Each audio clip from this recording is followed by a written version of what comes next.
बिस्मिल्लाहिर्रहमानिर्रहीम। कल हमने कोहेरेंसी को अचीव करने के दो मेथड्स पढ़े थे। एक था बाय प्रोवाइडिंग डबल स्लिट और एक था बाय रिफ्लेक्शन एंड ट्रांसमिशन। ठीक है, जब आप कोहेरेंसी को अचीव कर लो तो फिर आप इंटरफेरेंस को स्टडी भी कर पाते हो। मतलब इंटरफेरेंस सिर्फ होती नहीं है, फिर हम उसे स्टडी भी कर पाएंगे।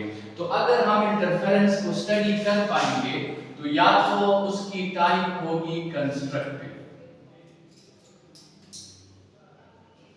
ठीक है, और कंस्ट्रक्टिव के लिए कंडीशन ये है कि पाथ डिफरेंस m लैम्डा हो या फेज डिफरेंस 2m पाई हो, where m is an integer। अगर दो वेव्स का पाथ डिफरेंस लैम्डा का इंटीग्रल मल्टीपल हुआ या दो वेव्स का फेज डिफरेंस 2 पाई का इंटीग्रल मल्टीपल हुआ तो कौन सी इंटरफेरेंस होगी? कंस्ट्रक्टिव। या फिर इंटरफेरेंस होगी डिस्ट्रक्टिव।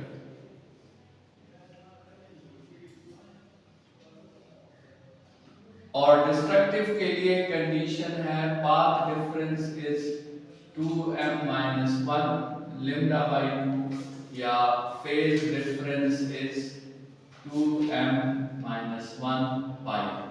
इसका मतलब ये हुआ कि अगर लैम्डा बाय 2 का ऑड मल्टीपल हुआ या पाई का ऑड मल्टीपल हुआ तो फिर कौन सी इंटरफेरेंस होगी?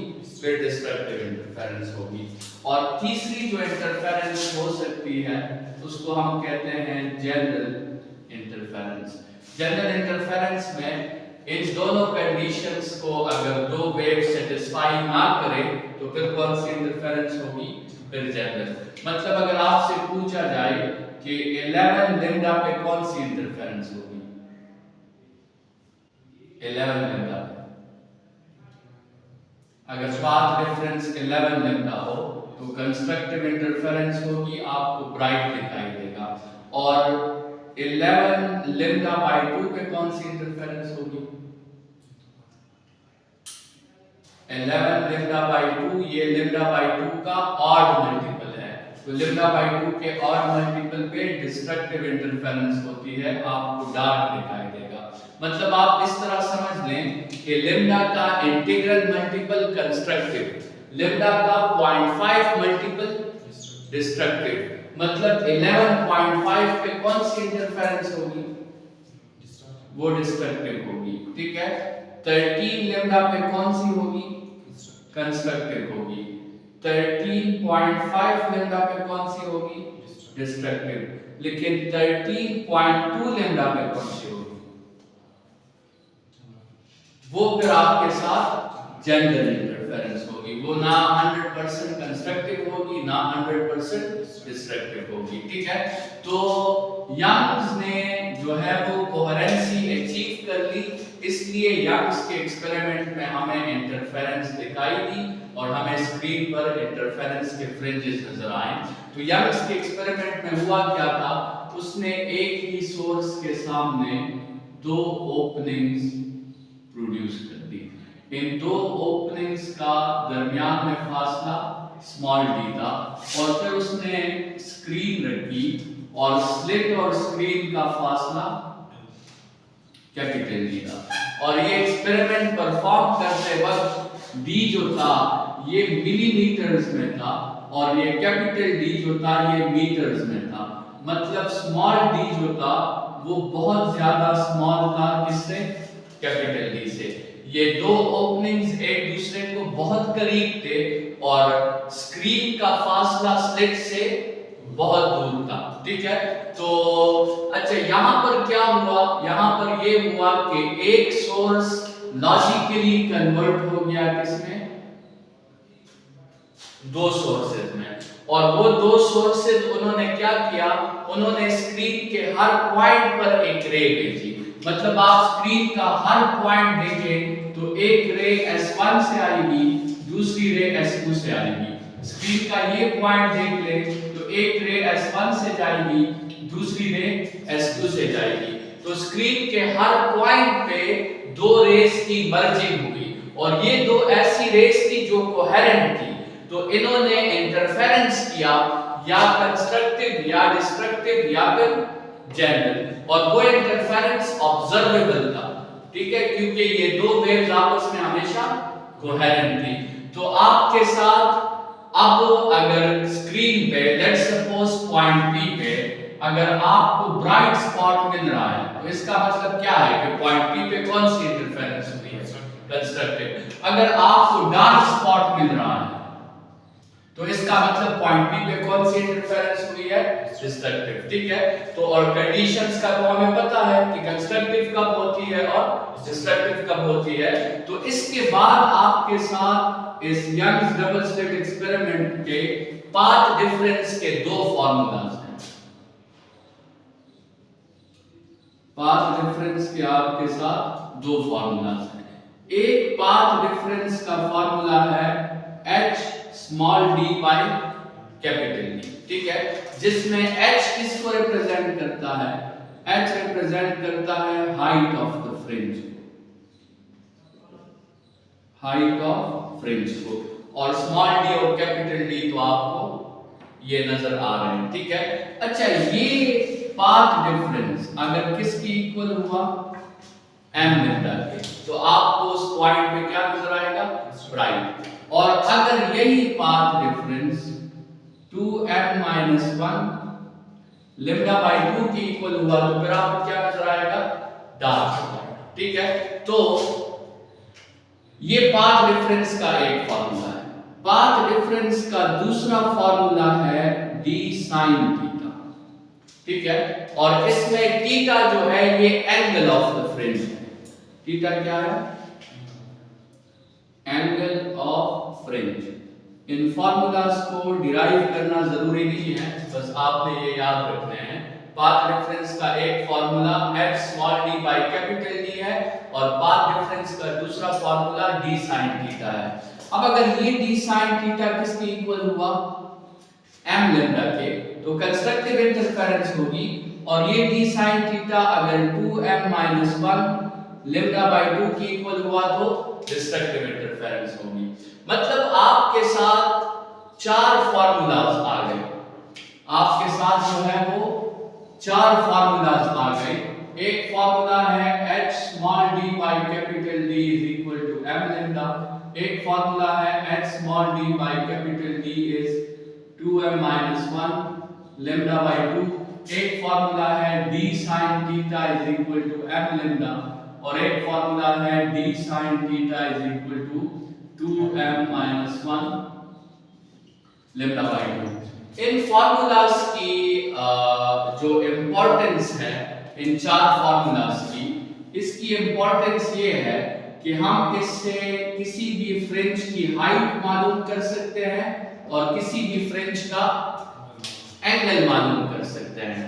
लेट्स सपोज आपसे क्वेश्चन पूछा जाए कि find the height of fifth bright, find the height of fifth bright, तो कैसे सॉल्व करें? इन चार फॉर्मूलाज में कौन सा फॉर्मूला उठाएंगे? फॉर्मूला 1, फॉर्मूला 2, फॉर्मूला 3 और फॉर्मूला 4। हाँ, पहला वाला फॉर्मूला क्यों उठाएंगे, दूसरा क्यों नहीं उठाएंगे? वो डार्क के लिए है, और हमने क्या मालूम करना है, ब्राइट मालूम करना है। अगर हमसे कहा जाए कि find the height of sixth dark, तो फिर हम कौन सा फॉर्मूला उठाएंगे? ये दूसरा वाला, क्योंकि ये डिस्ट्रक्टिव का है, वो वाला कंस्ट्रक्टिव का है। अगर आपसे पूछा जाए find the angle of second bright, तो फिर ये थर्ड वाला फॉर्मूला उठाएंगे। अगर आपसे पूछा जाए कि find the angle of ninth dark, तो फिर ये फोर्थ वाला फॉर्मूला उठाएंगे, ठीक है। और m की वही वैल्यू पुट करनी है जो आपसे कहा। फिफ्थ ब्राइट में m की जगह 5 पुट करना है, सिक्स्थ डार्क में m की जगह 6 पुट करना है। इसी तरह यहाँ पे m की जगह 2 पुट करना है, वहां पे m की जगह 9 पुट करना है। तो ये इन पाथ डिफरेंस के चार फॉर्मूलाज की एडवांटेजेस या इनकी अहमियत है कि इनके हेल्प से हम height of the fringe find कर सकते हैं और angle of the fringe find कर सकते हैं। और हाइट ऑफ द फ्रिंज हमेशा याद रखिए मिड ऑफ द स्क्रीन से फाइंड होता है। हाइट ऑफ फ्रिंज कहां से फाइंड करेंगे? स्क्रीन के मिड से फाइंड करेंगे। अच्छा, स्क्रीन के मिड पे क्या होगा? ब्राइट बनेगा कि डार्क बनेगा? स्क्रीन के मिड पे जो बिल्कुल आपके साथ स्क्रीन का मिड है, तो उस वक्त तो दोनों वेव्स का पाथ डिफरेंस जीरो होगा ना, और जीरो लैम्डा किसको फॉलो करता है? वो कंस्ट्रक्टिव। तो स्क्रीन के मिड पे आपके साथ क्या बनेगा? ब्राइट बनेगा। देखिए ये जो स्क्रीन है, इस स्क्रीन पे आपके साथ कुछ ऐसा डेटा शो होगा। स्क्रीन के बिल्कुल मिड पे आपको मिलेगा ब्राइट, फिर उससे ऊपर और नीचे आपको डार्क मिलेगा, फिर उससे ऊपर और नीचे आपको फिर ब्राइट मिलेंगे, उससे ऊपर और नीचे आपको फिर डार्क मिलेंगे, और इसी तरह ये प्रोसेस चलता रहेगा। इन ब्राइट्स और डार्क्स को हम इंटरफेरेंस के फ्रिंजेस कहते हैं, और इन फ्रिंजेस को हमने अपने नाम दिए हुए हैं। जैसे ये स्क्रीन के मिड पे जो बिल्कुल बना है, इसको कहते हैं सेंट्रल फ्रिंज, सेंट्रल ब्राइट, या इसको जीरोथ ब्राइट भी कहते हैं, या इसको सेंट्रल मैक्सिमम भी कहते हैं, सेंट्रल मैक्सिमम। ठीक है। अच्छा, ये जो सेंट्रल ब्राइट के ऊपर नीचे डार्क है, इसको फर्स्ट ऑर्डर डार्क कहा जाता है, फर्स्ट डार्क। और ये भी क्या है? फर्स्ट डार्क है। ये इसलिए फर्स्ट डार्क है क्योंकि इसमें m की वैल्यू क्या पुट करनी पड़ती है? 1 पुट करनी पड़ती है। उसके ऊपर जो ब्राइट और डार्क है वो भी फर्स्ट ऑर्डर है, लेकिन वो फर्स्ट डार्क नहीं है, वो फर्स्ट ब्राइट है। ये भी इसलिए फर्स्ट है क्योंकि इसमें भी m की जगह 1 पुट करना होता है। उसके ऊपर नीचे फिर सेकंड डार्क आ जाता है, सेकंड डार्क, सेकंड डार्क, और सेकंड डार्क के ऊपर नीचे सेकंड ब्राइट आ जाता है, सेकंड ब्राइट। ये इसलिए सेकंड है क्योंकि दोनों में m की जगह 2 पुट करना पड़ता है। तो आपको इस तरह के फ्रिंजेस जो है वो दिखाई देना शुरू हो जाते हैं। अच्छा, अब अगर इन फ्रिंजेस के हम ग्राफ्स बनाएं तो वो ग्राफ्स कैसे बनेंगे? वो ग्राफ इस तरह करता हूं, मैं इधर ही बना लेता हूं इसके साथ, और वर्टिकल ग्राफ हम बना लेते हैं। y एक्सिस पे हम शो कर देते हैं डिस्टेंस को या पाथ डिफरेंस को, और x एक्सिस पे हम शो कर देते हैं इंटेंसिटी को, ब्राइटनेस को, एम्पलीट्यूड को, या फिर बस ये इंटेंसिटी, ब्राइटनेस या एम्पलीट्यूड। अच्छा, 0 लैम्डा पे कौन सी इंटरफेरेंस होगी? कंस्ट्रक्टिव। तो आपको मैक्सिमम स्पॉट मिल जाएगा। अच्छा, 0.5 पे और -0.5 कौन सी होगी? डिस्ट्रक्टिव। तो आपको मिनिमम स्पॉट्स मिल जाएंगे, डार्क्स मिल जाएंगे। अच्छा, 1 लैम्डा पे और -1 लैम्डा पे आपको दोबारा मैक्सिमम्स मिलेंगे। ठीक है, ये इसके साथ कंपेयर करेंगे। और फिर 1.5 पे और -1.5 फिर आपको दोबारा डार्क मिलेंगे, और इसी तरह फिर 2 पे, 2 लैम्डा पे और -2 लैम्डा पे आपको दोबारा क्या मिलेंगे? ब्राइट। तो इसका ग्राफ कैसे बनेगा? इसका ग्राफ कुछ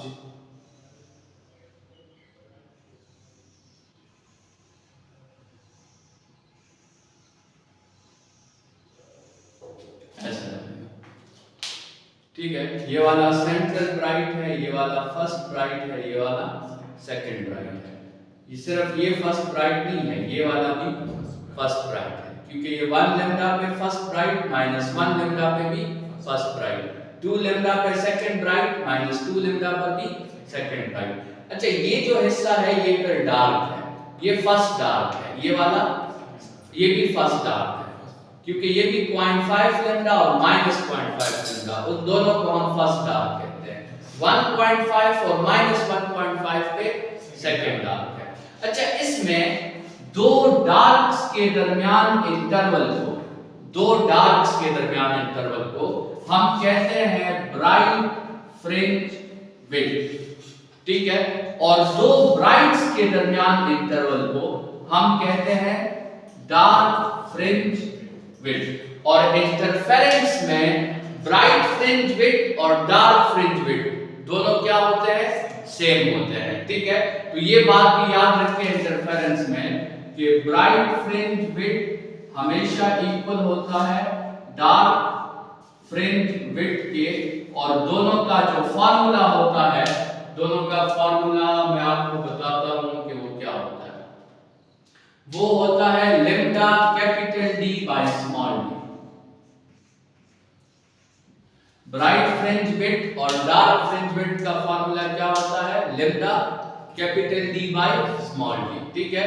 इनसे फैक्टर्स देख लें, इससे आपको अंदाजा मिलेगा कि फ्रिंज विड्थ को बढ़ाने या कम करने के लिए आपको क्या-क्या चीजें चेंज करनी होगी। तो इनकी प्रोपोर्शनैलिटीज पे आपके क्वेश्चन जो है वो आ सकते हैं। ये जो इंटरफेरेंस के फ्रिंजेस आपको नजर आ रहे हैं, इन इंटरफेरेंस के फ्रिंजेस की कुछ प्रॉपर्टीज हैं। पहली प्रॉपर्टी क्या है कि आपके साथ हर फ्रिंज की इंटेंसिटी क्या है? सेम है। इस फ्रिंज की जितनी इंटेंसिटी है इसकी भी उतनी है, उसकी भी उतनी है। सिर्फ इंटेंसिटी सेम नहीं है, ब्राइटनेस भी सेम है, एम्पलीट्यूड भी सेम है, और विड्थ भी क्या है? हर फ्रिंज की सेम है। तो इंटरफेरेंस फ्रिंजेस में ब्राइटनेस भी सेम होती है, विड्थ भी सेम होती है, एम्पलीट्यूड भी सेम होती है, और क्या इंटेंसिटी भी सेम होती है। यहाँ पे इंटरफेरेंस का हिस्सा खत्म हुआ। ये पाथ डिफरेंसेस के फार्मूलाज इंपॉर्टेंट है और साथ में फ्रिंज विड्थ का फार्मूला इंपॉर्टेंट है, ठीक है। अच्छा,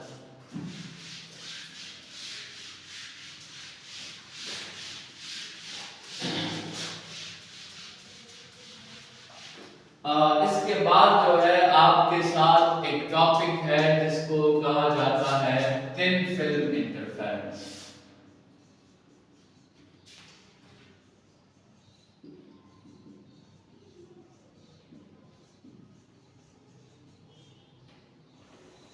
थिन फिल्म इंटरफेरेंस, जिस तरह आप ये जो है जमीन पे अगर आपने देखा हो पानी के ऊपर ऑयल पड़ जाए या पेट्रोल पड़ जाए तो आपको उसमें डिफरेंट पैटर्न्स जो हैं कलर्स के नजर आते हैं, तो उसको हम क्या कहते हैं? Thin film interference. वो इंटरफेरेंस जो थिन शीट ऑफ ऑयल की वजह से या थिन शीट ऑफ पेट्रोल की वजह से या थिन शीट ऑफ ग्लास की वजह से हमें नजर आए, उस इंटरफेरेंस को हम क्या कहते हैं? थिन फिल्म इंटरफेरेंस कहते हैं, ठीक है। इस इंटरफेरेंस में जो है कंस्ट्रक्टिव की अपनी कंडीशन है और डिस्ट्रक्टिव की अपनी कंडीशन है। इसमें कंस्ट्रक्टिव की कंडीशन है डिस्ट्रक्टिव की कंडीशन है 2nt is equal to m lambda, और कंस्ट्रक्टिव की कंडीशन है 2nt is equal to 2m minus 1 lambda by 2। इन फार्मूलाज में n जो है ये रिफ्रैक्टिव इंडेक्स है। n क्या है? रिफ्रैक्टिव इंडेक्स है, और t जो है ये थिकनेस ऑफ द शीट है। t क्या है? थिकनेस ऑफ शीट है, ठीक है। तो इस पे अगर क्वेश्चन आता है तो इसमें ये बात ध्यान में रखनी है। वैसे तो ये कंडीशन डिस्ट्रक्टिव की है, लेकिन थिन फिल्म इंटरफेरेंस में ये कंस्ट्रक्टिव की बन जाती है, और डिस्ट्रक्टिव की कंस्ट्रक्टिव वाली किसके लिए बन जाती है? डिस्ट्रक्टिव की, ठीक है। डिराइवेशन की जरूरत नहीं है, बस ये दो मेन फार्मूला जो है ज़हन में याद रखें। रिफ्रैक्टिव इंडेक्स किसका? रिफ्रैक्टिव इंडेक्स जिससे इंटरफेरेंस हो रही है, चाहे वो ऑयल हो, ग्लास हो, या पेट्रोल हो, या कोई भी लिक्विड हो या सॉलिड हो, उसका रिफ्रैक्टिव इंडेक्स आपको या गिवन होगा या मांगा जाएगा। और t क्या है? t उस शीट की वाटर की या ग्लास की या पेट्रोल की या ऑयल की थिकनेस है, ठीक है। तो थिन फिल्म इंटरफेरेंस में ये दो फार्मूला जो है आपने ध्यान में रखने हैं। अच्छा, इसके बाद एक डिवाइस है माइकलसन इंटरफेरोमीटर।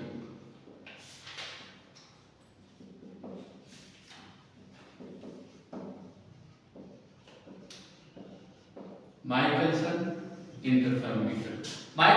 इंटरफेरोमीटर एक डिवाइस है जिसके हेल्प से हम लाइट की किस प्रॉपर्टी को स्टडी करते हैं,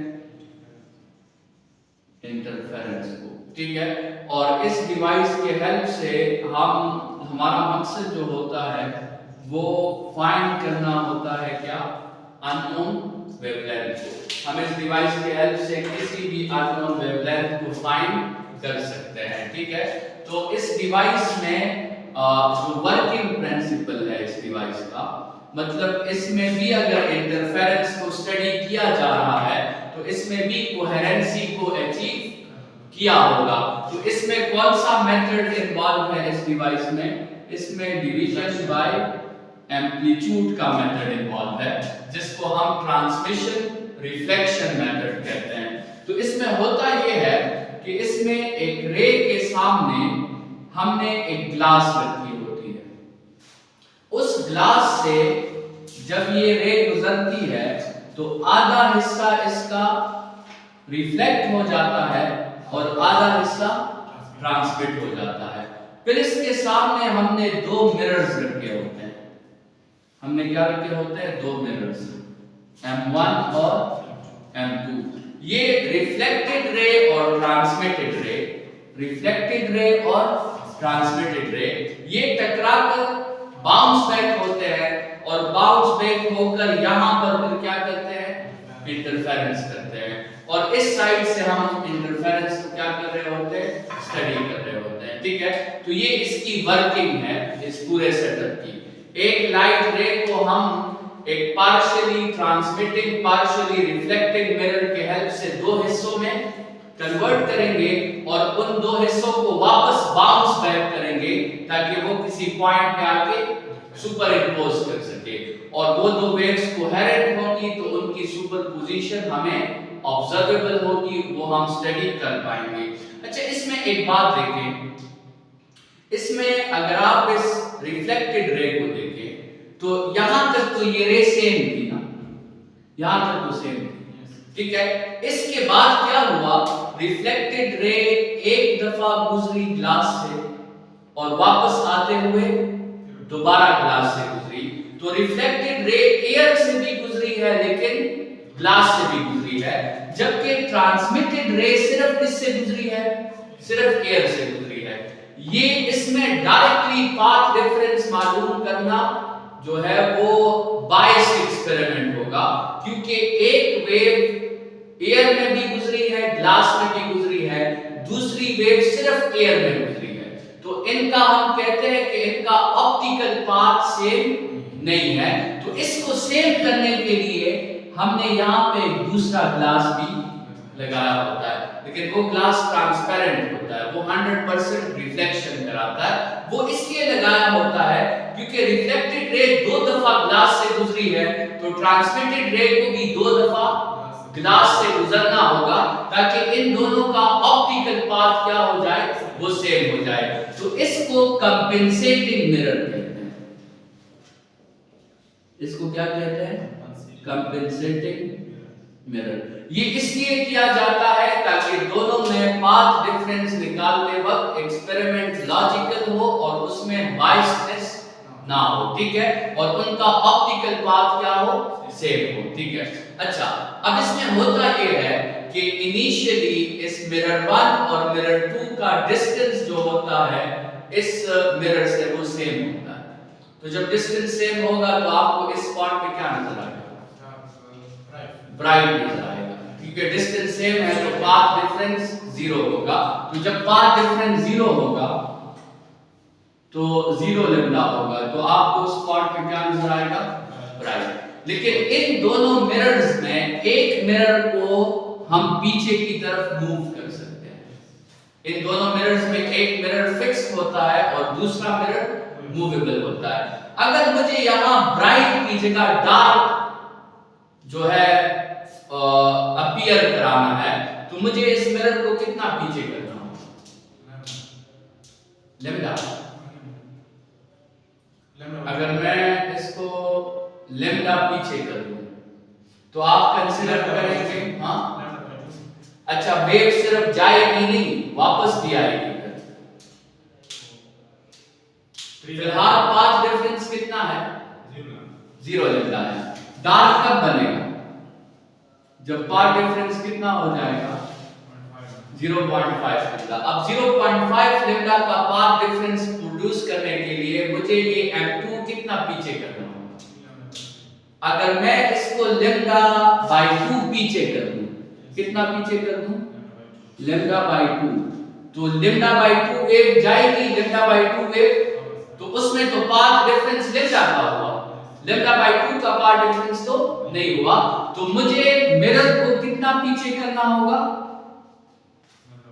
लेम्डा बाय 4, क्योंकि एक दफा वेव जाएगी लेम्डा बाय 4 फिर आएगी लेम्डा बाय 4, तो lambda by 4 plus lambda by 4 क्या होगा? लेम्डा बाय 2 होगा। तो जब मैं मिरर को लेम्डा बाय 4 का फासला दूंगा तो मुझे यहाँ पे डार्क स्पॉट मिल जाएगा ब्राइट के बजाय, तो फिर क्या मिल जाएगा मुझे? Dark spot. अच्छा अगर मुझे पाथ डिफरेंस कितना चाहिए? 1 लेम्डा, तो फिर मुझे मिरर को कितना फासला देना होगा? लेम्डा बाय 2 का, क्योंकि लेम्डा बाय 2 जाने का हुआ, लेम्डा बाय 2 वापस आने का हुआ, तो फिर उस पे मुझे क्या मिलेगा? ब्राइट। ठीक है, इसका मतलब ये हुआ कि अगर आपको अल्टरनेट फ्रिंजेस चाहिए, अगर आपको क्या चाहिए? Alternate fringes. अल्टरनेट फ्रिंजेस का क्या मतलब हुआ कि ब्राइट के बाद डार्क चाहिए, फिर डार्क के बाद ब्राइट चाहिए, फिर ब्राइट के बाद डार्क चाहिए, तो आपने मिरर को कितना पीछे लेके जाना है? लेम्डा बाय 4, फिर लेम्डा बाय 4, फिर लेम्डा बाय 4, फिर लेम्डा बाय 4, तो लेम्डा बाय 4 पीछे ले जाएंगे तो ब्राइट डार्क में कन्वर्ट हो जाएगा, दोबारा लेम्डा बाय 4 पीछे ले जाएंगे तो वो डार्क दोबारा ब्राइट में कन्वर्ट हो जाएगा। लेकिन अगर आपको अल्टरनेट फ्रिंजेस नहीं चाहिए, आपको क्या चाहिए? सेम, मतलब ब्राइट के बाद डायरेक्ट ब्राइट चाहिए, तो फिर आप मिरर को कितना पीछे ले जाएंगे?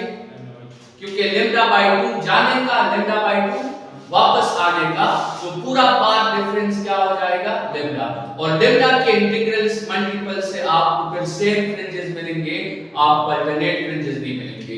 तो ये दो बातें माइकलसन इंटरफेरोमीटर में ध्यान में रखें, और माइकलसन इंटरफेरोमीटर का जो फार्मूला है P = m लेम्डा बाय 4 है। इसमें P वो डिस्टेंस है जो मिरर से हमने मूव कराना है, और लेम्डा बाय 4 वो इंटरवल है जिस पे आपको अल्टरनेट फ्रिंजेस मिलते रहेंगे।